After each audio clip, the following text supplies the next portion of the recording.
اب دیکھیں ہمارے ہاں جو ہے نا یہ طلاق کا مسئلہ یہ بھی ایک بہت بڑا مسئلہ کئی لوگوں نے بنا دیا ہوا ہے. اللہ تبارک و تعالیٰ نے ہمیں کتنی طریقے سے باتیں سمجھا دی ہوئی ہیں کہ اس طرح طلاق ہوتی ہے. کئی لوگ کہتے ہیں کہ طلاق ہو گئی، طلاق دے دی اور بس وہ لڑکی بیچاری اپنا سامان پکڑتی ہے اور اپنے گھر چلی جاتی ہے، حالانکہ وہ طلاق نہیں ہوئی. اور اب لیکن بات یہ ہے کہ طلاق بھی کوئی مذاق نہیں ہے. اگر ایک آدمی نے کہہ دیا ہے کہ میں نے تمہیں طلاق دی، وہ فائنل طلاق تو نہیں ہے. بہرحال ایک چلیں جی اللہ کا نام لے کر اگلی آیت پڑھتے ہیں 230. اگر خلا طلب کرنے والی عورت کو شوہر نے طلاق دے دی تو اب اس شوہر کے لیے وہ عورت جائز نہ ہوگی جب تک کہ وہ کسی دوسرے مرد کے نکاح میں نہ آ جائے. پھر اگر دوسرا خامد بھی طلاق دے دے تو پہلے طلاق دینے والا اور عورت عصر نو نکاح کرنا چاہیے تو نکاح کر سکتے ہیں، اس میں ان کو کوئی گناہ نہیں، بشرطے کہ دونوں کی توقع ہو کہ وہ اللہ کی حد بندیوں پر قائم رہ سکیں گے. اور یہ اللہ کی حد بندیاں ہیں جنہیں وہ ان لوگوں کے لیے جو علم رکھتے ہیں واضح کر دیتا ہے. مطلب یہ کہ اس کو ایک طریقہ نہیں بنا لینا چاہیے کہ میرے میاں نے مجھے طلاق دی ہے تو اب میں کسی اور سے نکاح کروں تو اپنے میاں کے پاس چلی جاؤں گی طلاق لے کر. یہ طریقہ غلط ہے. اگر ویسے ہی اس کی اللہ کی طرف سے شادی کہیں ہو جاتی ہے اور اس کا میاں مر جاتا ہے یا طلاق ہو جاتی ہے تو پھر وہ پہلے میاں کے پاس آ سکتی ہے. یہ بات ہے اللہ تبارک و تعالیٰ بتا رہے. اور جب ایسا ہو کہ تم اپنی عورتوں کو طلاق دے دو اور ان کی مدت عدت پوری ہونے کو آئے، پھر یا تو رجوع کر کے انہیں ٹھیک طریقے سے روک لو یا ٹھیک طریقے سے جانے دو. ایسا نہ ہو کہ انہیں نقصان پہنچانے کے لیے روکے رکھو تاکہ ان پر جو رستم کرو. اور خوب یاد رکھو جو کوئی ایسا کرے گا تو اپنے ہاتھوں خود اپنا نقصان کرے گا. اور دیکھو ایسا نہ کرو کہ اللہ کے حکموں کو ہنسی کھیل بنا لو اور اللہ کا اپنے اوپر احسان یاد کرو. اس نے کتاب و حکمت میں سے جو کچھ نازل کیا وہ اس کے ذریعے تم کو نصیحت کرتا ہے. اسے مت بھولو اور اللہ سے ڈرو اور یقین کرو کہ اس کے علم سے کوئی بات باہر نہیں. اور جب تم نے عورتوں کو طلاق دے دی اور وہ اپنی مدت عدت پوری کر چکی تو اگر وہ نکاح ثانی کرنا چاہیں اور دونوں فریق آپس میں رضامند ہو جائیں تو اس سے انہیں مت روکو. تم میں سے ہر انسان کو جو اللہ پر اور اس کے آخرت کے دن پر ایمان رکھتا ہے اس کے حکم کے ذریعے نصیحت کی جاتی ہے. اس بات میں تمہارے لیے زیادہ برکت اور زیادہ پاکیزگی ہے. اللہ جانتا ہے کہ تم نہیں جانتے. اور ماؤں کو چاہیے کہ اپنے بچوں کو کامل 2 برس تک دودھ پلائیں، بشرطے کہ بچے کا باپ بھی چاہے کہ وہ دودھ کی مدت پوری کریں. اور جس کا بچہ ہے اس پر لازم ہے کہ ان کے کھانے پینے کا مناسب انتظام کرے. اور یاد رکھے کہ کسی شخص پر اس کی وسعت سے زیادہ بوجھ نہ ڈالا جائے. نہ ماں کو اس کے بچے کی وجہ سے نقصان پہنچایا جائے، نہ باپ کو اس کے بچے کی وجہ سے نقصان پہنچایا جائے. بچے کے وارث بھی ہیں، اسی طرح کی ذمہ داری عائد ہوتی ہے. اور اگر ماں باپ آپس میں کی رضامندی اور اسلام مشورے سے قبل از مدت دودھ چھڑانا چاہیں تو بھی ان پر کوئی گناہ نہیں. اگر تم چاہو اپنے بچوں کو ماں کے علاوہ کسی دوسری عورت سے دودھ پلاؤ تو اس میں بھی کوئی گناہ نہیں، بشرطے کہ جو کچھ انہیں دودھ پلوائی کا دینا مقرر کیا تھا دستور کے مطابق ان کو دیتے رہو. ہاں ہر حال میں اللہ سے ڈرتے رہو اور یقین رکھو کہ جو کچھ تم کرتے ہو اللہ کی نظریں اسے دیکھ رہی ہیں. اب دیکھیں طلاق کے ساتھ پھر بچے کا مسئلہ آ جاتا ہے کہ اگر طلاق ہو گئی ہے اور بچہ بھی ہے تو بچے کے اوپر ڈسکس کرنے کے لیے اس کے لیے کیا کرنا ہے دونوں میاں بیوی طلاق کے بعد بھی کر سکتے ہیں کہ وہ بچے کو دودھ پلانا چاہتی ہے اور باپ بھی کہے کہ پلا دو، دونوں اس پر رضامند ہیں تو ٹھیک ہے. اور اگر ماں کی طبیعت ایسی ہے کہ وہ دودھ نہیں پلا سکتی تو دوسری سے پلائے، یا جو بھی آج کل وہ ڈبے وغیرہ بھی ہے تو پھر وہ اس کا خرچہ جو ہے نا طلاق چاہے ہو بھی چکی ہے تو وہ مرد پر ہی ہے. اللہ نے کہا کہ اس میں اپنی رضامندی جو ہے وہ دونوں رکھو، یعنی بچے کی جو بلائی ہے اللہ تبارک و تعالیٰ نے اس کو سامنے رکھا ہے. اور دیکھو جو لوگ وفات پا جائیں اور اپنے پیچھے بیویاں چھوڑ جائیں تو انہیں چاہیے کہ 4 مہینے 10 دن تک عدت وفات میں اپنے آپ کو روکے رکھیں. پھر جب وہ مدت پوری کر لیں تو انہیں اپنے معاملہ میں اختیار ہے کہ وہ جو کچھ جائز طریقے پر اپنے لیے کریں. اپنے نکاح ثانی کے متعلق جو کچھ سوچیں اس کے لیے تمہارے سر کوئی الزام نہیں، اور تم جو کچھ بھی کرتے ہو اللہ اس کی خبر رکھنے والا ہے. ولا جناح علیکم فیما عرضتم، اور جن بیوہ عورتوں سے تم نکاح کرنا چاہو تمہارے لیے کوئی گناہ نہیں اگر اشارے کنائے میں اپنا خیال ان تک پہنچا دو یا اپنے دل میں اس کا ارادہ پوشیدہ رکھو. اللہ جانتا ہے فطری خیال تمہیں آئے گا، لیکن ایسا نہیں کرنا چاہیے کہ چوری چھپے نکاح کا وعدہ کر لو مگر یہ کہ دستور کے مطابق کوئی بات کہی جائے تو وہ اور بات ہے. اور جب تک اللہ کی مقرر کردہ مدت پوری نہ ہو جائے نکاح کا ارادہ پختہ نہ کرو اور یقین جانو جو کچھ تمہارے اندر پوشیدہ ہے اللہ اسے اچھی طرح جانتا ہے. بس اس سے ڈرتے رہو اور جان لو کہ اللہ بخشنے والا اور بہت ہی بردبار ہے. مطلب یہ ہے کہ اب جس عورت کو طلاق ہو چکی ہے اور وہ عدت اس کی بتائی ہے تو اس عدت کے دوران بھی اگر کسی کا نکاح کا پیغام آ جاتا ہے تو کوئی بری بات نہیں ہے. یعنی آج کل جیسے فون ہے، فون پر کوئی وہ کر کے کہہ سکتا ہے کہ میں آپ سے نکاح کرنا چاہتا ہوں تو ٹھیک ہے، لیکن یہ نہیں کہ آپ گپ شپ ہی مارنے لگ جائیں اور اس کے بعد باتیں کرنے لگ جائیں، اور یہ اللہ نے منع کیا ہے۔ لیکن نکاح کا ارادہ کرنا اور یا پھر اس کے دل کے اندر ہی رکھنا کہ میں بعد میں اسے پیغام دوں گا یا میں پیغام دوں گی، تو یہ بھی صحیح ہے۔ مطلب یہ کہ اللہ نے بے حیائی سے منع فرمایا ہے۔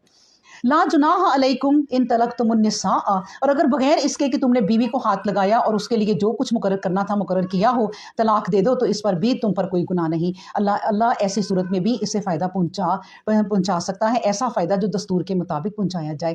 مقدور والا اپنی حیثیت کے مطابق دے، تنگ دست اپنی حالت کے مطابق۔ نیک کردار آدمیوں کے لیے ضروری ہے کہ ایسا کرے، اور اگر ایسا ہو کہ تم نے ہاتھ لگانے سے پہلے طلاق دے دی اور جو کچھ مقرر کرنا تھا مقرر کر چکے، تو ایسی صورت میں مقرر مہر کا آدھا دینا چاہیے۔ ہاں اگر عورت معاف کر دے یا مرد جس کے ہاتھ میں معاہدہ نکاح ہے درگزر کرے، پورا حق مہر ادا کر دے۔ اگر تم مرد ہی درگزر کرو گے تو یہ زیادہ پرہیزگاری کی بات ہوگی۔ دیکھو آپس میں ایک دوسرے کے ساتھ احسان اور بھلائی کرنا نہ بھولو، اور یقین کرو کہ جو کچھ تم کرتے ہو اللہ کی نظر سے مخفی نہیں ہے۔ اب دیکھیں کتنی پیاری اللہ تبارک و تعالیٰ نے بات سمجھائی ہے کہ ہمارے معاشرے میں جو ایک گند ہے کہ اگر طلاق دے دی ہے تو طلاق دینے والے جو ہے نا ابھی رخصتی بھی نہیں کی اور طلاق ہو گئی ہے، پھر وہ ان کے لیے نقصان دہ باتیں بھی کرتے ہیں تاکہ اس کی شادی کہیں اور نہ ہو سکے۔ اور اللہ کیا سمجھاتا ہے کہ اگر ایسی طلاق ہو ہی گئی ہے، چلو رنجشوں کی وجہ سے کوئی اختلافات ہو گئے ہیں یا اللہ نے چلو ان کی جدائی ہو گئی ہے، تو مرد جو ہے نا اپنا دل بڑا کریں۔ اگر اللہ تعالیٰ نے ان کو دیا ہوا ہے تو مہر جو نکاح پہ لکھا گیا ہے وہ دے دیں۔ لیکن اگر کوئی حیثیت والا نہیں ہے کہ وہ پورا مہر نہیں دے سکتا اور لڑکی کی رخصتی نہیں ہوئی تو آدھا مہر دے دے، اور اگر وہ اس کو بھی نہیں دے سکتا تو لڑکی کو چاہیے کہ اپنا دل بڑا کرے اور اپنے اس کے گھر والے دل بڑا کریں کہ ہم نے مہر معاف کر دیا، کیونکہ وہ نہیں دے سکتے۔ تو یہ باتیں اللہ سکھا رہا ہے تاکہ اس سے معاشرے میں جو ہے نا فتنہ نہ پھیلے، فساد نہ ہو۔ پھر اس کے بعد بات آتی ہے کہ اپنی نمازوں کی حفاظت میں کوشاں رہو، خصوصاً ایسی نماز کی جو وسطیٰ ہے اور اللہ کے حضور اس طرح کھڑے ہو کر ادب و نیاز میں ڈوبے ہوئے ہو۔ پھر اگر ایسا ہو کہ تمہیں دشمن کا خوف ہو اور مقررہ صورت میں نماز ادا نہ کر سکو تو پیدل ہو یا سوار جس حالت میں ہو نماز پڑھ لو۔ پھر جب تم مطمئن ہو جاؤ تو چاہیے کہ اس طریقے سے اللہ کا ذکر کرو جس طرح اس نے تمہیں سکھایا، جو تمہیں پہلے معلوم نہ تھا۔ اب یہ بات دیکھیں، وہ لوگ غور سے سن لیں، کاش کہ وہ لوگ سن لیں جو نماز نہیں پڑھتے، کہ نماز جو ہے جنگ میں بھی معاف نہیں ہے۔ اگر نماز میں کوئی گنجائش ہوتی تو اللہ جنگ میں معاف کرتا۔ خوف کی حالت میں بھی نماز پڑھنی ہے۔ اگر آپ سواری پہ ہیں سواری پہ پڑھ لیں، اور پھر اگر آپ اس طرح ہیں کہ باری باری پڑھ لیں کہ جو 10 بندے مقابلہ کر رہے ہیں 2 پیچھے پڑھ لیں، پھر وہ 2 پڑھ لیں یا 5 پڑھ لیں، اس طرح نماز نہیں چھوڑنی۔ دشمن دیکھیں جب نبی پاک صلی اللہ علیہ وسلم کی جنگ ہوئی تو انہوں نے سوچا سنو جب یہ نماز پڑھیں گے تب ان پر ہم حملہ کریں گے، تو ہم آگے شاید اس کے بارے میں بھی پڑھیں گے کہ پھر اللہ تعالیٰ نے انہیں حکم دے دیا خوف کی نماز کا کہ کچھ لوگ تو کھڑے رہو دشمن کے لیے اور کچھ پیچھے نماز پڑھ لیں، اور وہ نماز 1 رکعت پڑھ کے آ جائیں اور دوسری رکعت کے لیے وہ چلے جائیں، تو اس طرح ان کی نماز ہو جائے گی۔ اللہ تعالیٰ نے فوراً دشمنوں کی بات جانی اور اپنے نبی کو یہ نماز سکھا دی۔ تو اللہ کہہ سکتے تھے کہ نبی آپ یہ نماز نہ پڑھیں کیونکہ دشمن آپ پر حملہ کرنے کا سوچ رہا ہے، لیکن اللہ تعالیٰ نے نماز کی تھوڑی شکل بدل دی، مگر یہ نہیں کہا کہ نماز چھوڑ دو۔ نماز چھوڑ نہیں سکتے۔ اب جو لوگ نہیں پڑھتے اللہ انہیں ہدایت دے کہ نماز پڑھتے رہیں، جیسے بھی ہیں، چور ہیں، اچکے ہیں، جیسے بھی گناہ گار ہیں، نماز پڑھتے رہیں، کیونکہ وہ نماز ان کو وہاں سے واپس لے ہی آئے گی۔ کیونکہ جب وہ جھوٹا موٹا بھی اللہ سے 5 دفعہ کہیں گے ایاک نعبد و ایاک نستعین، ایاک نعبد و ایاک نستعین، اللہ کی تعریف کریں گے، حمد و ثنا کریں گے، جھوٹ ہی کریں گے، آہستہ آہستہ ان کے دل کو اللہ تعالیٰ کاری دے گا۔ تو نماز نہ چھوڑو۔ والذین یتوفون منکم، اور جو لوگ تم میں سے وفات پا جائیں اور پیچھے اپنی بیوہ عورتیں چھوڑ جائیں اور وہ وصیت کر جائیں کہ 1 برس تک ان کو نان و نفقہ دیا جائے اور گھر سے نہ نکالی جائیں، اگر وہ خود اپنا گھر چھوڑ جائیں تو جو کچھ وہ جائز طریقے پر اپنے لیے کریں اس کے لیے تم پر کوئی گناہ نہیں ہوگا۔ یاد رکھو اللہ سب پر غالب اور حکمت والا ہے۔ جن لوگوں کو طلاق دی جائے گی تو چاہیے کہ انہیں مناسب طریقہ پر فائدہ پہنچایا جائے۔ متقی انسانوں کے لیے ایسا کرنا لازم ہے۔ اس طرح اللہ تعالیٰ تم پر اپنی آیتیں دیکھو واضح کرتا ہے تاکہ تم سوچتے سمجھتے ہوئے عقل سے کام لو۔ کیا تم نے ان لوگوں کی سرگزشت پر غور نہیں کیا جو اپنے گھروں سے نکل کھڑے ہوئے تھے اور باوجود وہ ہزاروں کی تعداد میں تھے مگر موت کے ڈر سے بھاگ گئے تھے؟ اللہ کا حکم ہوا کہ اب تمہارے لیے یہ موت ہی ہے، پھر اللہ نے انہیں زندہ کر دیا اور وہ غالب ہو گئے۔ یقیناً اللہ انسان کے لیے بڑا ہی فضل و بخشش رکھنے والا ہے، لیکن اکثر آدمی ناشکری کرنے والے ہیں۔ دیکھیں اس میں یہ بتایا اللہ نے کہ جو کوانٹٹی ہے نا اس سے کچھ نہیں ہوتا۔ اگر آپ کی فوج زیادہ ہے لیکن ڈر پوک ہے تو وہ کیا کر سکتے ہیں؟ موت سے ڈرتے ہیں جو جنگ تو وہی کریں گے جو موت سے نہیں ڈرتے۔ اور اگر آپ کی تعداد کم ہے لیکن آپ بہادر ہیں تو پھر وہ زیادہ تعداد پر بھی غالب آ جائیں گے۔ یہ اللہ تبارک و تعالیٰ بتا رہے ہیں۔ اور پھر یہ کہ زندہ جو کر دینا ہے نا، اللہ نے انہیں زندہ کر دیا۔ کیا مطلب تھا کہ وہ مر گئے تھے اور پھر زندہ کر دیا؟ مطلب اس کا یہ ہے کہ اللہ نے ان کے ایمان کو زندہ کر دیا۔ وہ موت سے ڈرتے تھے، مر گئے تھے وہ، اللہ نے ان کے ایمان کو زندہ کر کے کہا کہ کرو ان پر حملہ۔ اور پھر اللہ تبارک و تعالیٰ کہتے ہیں کہ تمہارا رب تو بڑا ہی فضل والا ہے، بخش والا ہے، وہ ناشکری کو بس پسند نہیں کرتا۔ اور اللہ کی راہ میں لڑائی پیش آ جائے، یعنی جہاد کرنا پڑے، تو موت سے نہ ڈرو، بے خوف ہو کر لڑو اور یقین کرو اللہ سننے والا اور سب کچھ جاننے والا ہے۔ اب دیکھیں خالد بن ولید کی بات سن لیں ایک، کہ خالد بن ولید جو اللہ کی تلوار جنہیں کہا جاتا ہے، وہ کہتے تھے کہ دیکھو جو لوگ موت سے ڈرتے ہیں اور جنگ سے گھبراتے ہیں، آج میری حالت کو دیکھ لیں، میرے جسم پہ کوئی ایک نشان نہیں رہا کہ جس پہ تلوار کا نشان نہ ہو، ایک حصہ نہیں رہا، لیکن میری موت دیکھیں اس چارپائی پہ لکھی۔ وہ اپنی موت کے دوران کہہ رہے تھے کہ اگر مجھے مرنا ہوتا تو میں جنگ میں مرتا، جو میری خواہش بھی تھی کہ اللہ تعالیٰ میں ہر جنگ ایسے لڑی ہے میں نے کہ میں نے اپنے جسم کا کوئی حصہ نہیں بچا کہ میں نے تیر نہ کھائے ہوں اور میں نے لوگوں کو نہ ہرایا ہو، لیکن اللہ نے مجھے موت نہیں دی۔ تو وہ لوگ مجھ سے سیکھیں کہ اگر موت آنی ہوتی تو مجھے آ جاتی۔ آج میں یعنی خالد بن ولید دیکھیں، میں اس چارپائی پہ اپنے گھر کے بیڈ پر مر رہا ہوں۔ اللہ اکبر۔ تو یہ اللہ نے موت کا وقت مقرر کیا ہوا ہے۔ جو لوگ ڈر اور خوف سے نبی کریم صلی اللہ علیہ وسلم کا ساتھ نہیں دیتے تھے، گھروں میں بیٹھے رہتے تھے، تو اللہ نے انہیں بھی کہا تھا کہ موت کے ڈر سے تم نہیں نہ آئے تو موت تو تمہارے گھر میں بھی آ جائے گی، تمہیں جہاں بھی ہو تمہیں وہ پالے گی۔ تو اس لیے موت کے ڈر سے گھر میں نہیں بیٹھے رہنا چاہیے۔ کیا تم نے اس واقعہ پر غور نہیں کیا کہ جو موسیٰ علیہ السلام کے بعد بنی اسرائیل کے سرداروں کو پیش آیا تھا؟ بنی اسرائیل کے سرداروں نے اپنے عہد کے نبی سے کہا تھا کہ ہم اللہ کی راہ میں جنگ کریں گے، ہمارے لیے ایک حکمران مقرر کر دو۔ نبی نے کہا اگر تمہیں لڑائی کا حکم دیا گیا تو کچھ بعید نہیں کہ تم لڑنے سے انکار کر دو۔ سرداروں نے کہا ایسا کیوں کر ہو سکتا ہے، ہم اللہ کی راہ میں نہ لڑیں، حالانکہ ہم اپنے گھروں سے نکالے جا چکے ہیں اور اپنی اولاد سے علیحدہ ہو چکے ہیں۔ پھر دیکھو جب ایسا ہوا کہ انہیں لڑائی کا حکم دیا گیا تو ایک تھوڑی تعداد کے سوا سب نے پیٹھ دکھا دی، اور اللہ نافرمانوں کے دل کے کھوٹ سے بے خبر نہیں ہے۔ اور پھر ایسا ہوا کہ ان کے نبی نے کہا کہ اللہ نے تمہارے لیے طالوت کو حکمران مقرر کیا ہے۔ یہ سنتے ہی وہ بول اٹھے۔ دیکھیں نا، پہلے انہوں نے کہا، اللہ کے نبی نے کہہ دیا کہ بھئی نہ کرو جنگ، نہ کہو کہ ہم نے جنگ کرو۔ انہوں نے کہا نہیں ہم تو کریں گے، ہم تو بڑے ستائے ہوئے ہیں، ہم گھروں سے نکالے ہوئے ہیں، ہمارے بچوں کو مارا گیا ہے، ہم تو کریں گے۔ وقت کے نبی نے کہا نہ کرو، لیکن اب انہوں نے کہا اگر کرنی ہے تو پھر اللہ تعالیٰ نے طالوت ایک شخص تھے جن کو ان کا حکمران بنا دیا۔ اب پہلی بات کیا تو اس میں پڑھ لیتے ہیں کہ بول اٹھے یہ کیسے ہو سکتا ہے کہ اس سے ہم پر حکمرانی کا حق مل جائے، حالانکہ اس سے کہیں زیادہ حکمران ہونے کے ہم خود حقدار ہیں۔ علاوہ ازیں یہ بھی ظاہر ہے کہ اسے مال و دولت کی وسعت حاصل نہیں۔ نبی نے یہ سن کر کہا کہ اللہ نے طالوت ہی کو تم پر برگزیدگی کی عطا فرمائی ہے اور علم کی فراوانی اور جسم کی طاقت دونوں میں اسے وسعت دی ہے۔ وہ اپنے قانون کے مطابق جسے چاہتا ہے اپنی زمین کی حکمرانی بخش دیتا ہے، اور وہ اپنی قدرت میں بڑی وسعت رکھنے والا اور سب کچھ جاننے والا ہے۔